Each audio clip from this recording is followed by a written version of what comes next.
আসসালামু আলাইকুম এভরিওয়ান। তো আজকে সানডেটা কী করে কাটালাম তোমাদের সঙ্গে সবটুকু শেয়ার করলাম। তো ঘুম থেকে উঠে দেখো এদিকে আমি একটা ছোলার তরকারি চাপিয়েছি। দেখো তোমরা ভিডিওটা দেখলেই তোমরা রেসিপিটা জানতে পারবে। তো দেখো এদিকে আমি ছোলাটা যেটা ভিজিয়ে রেখেছিলাম সারা রাত, ছোলার একটু মটর নিয়েছিলাম সামান্য, তো ওটাকে ধুয়ে আমি গ্যাসে বসিয়ে দিলাম। তো এদিকে আলু কেটে রেখেছিলাম ছোটো ছোটো করে, আর একটু পেঁয়াজ দিয়ে দিয়েছিলাম।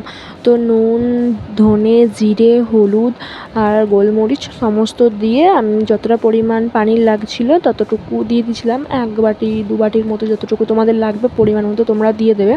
তারপর 5টা সিটি দিয়ে দিয়েছিলাম আমি। তারপর এদিকে কড়াটা বসিয়ে দিয়েছিলাম। তো কড়াতে তেজপাতা, সমস্ত গরম মশলা দিয়ে দিয়েছিলাম।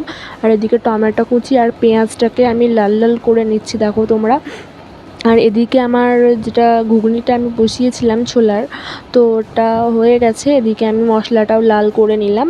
তো আর একটু আমি সামান্য পানি দেওয়ার পর মশলাটা আমি আর একটু কষিয়ে নেবো। কষিয়ে নেওয়ার পর যে ছোলার তরকারিটা সেদ্ধ করে রেখেছিলাম সমস্ত মশলা দিয়ে, তো আর মশলা তোমাদেরকে দিতে হবে না। তারপর একটু কষিয়ে নেওয়ার পর দেখো আমি সেই মশলা দিয়ে আর ছোলার তরকারিটা করে রেখেছিলাম ওটা আমি ততক্ষণ দিয়ে দেবো ফোটাতে।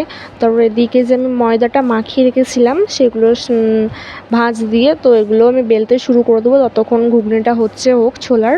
আর ওপর দিয়ে নামানোর পর ওপর দিয়ে ছড়িয়ে দেবো সামান্য গোলমরিচ, ওটা ভিডিওতে দেখানো হয়নি, আর গরম মশলা আর গোলমরিচ।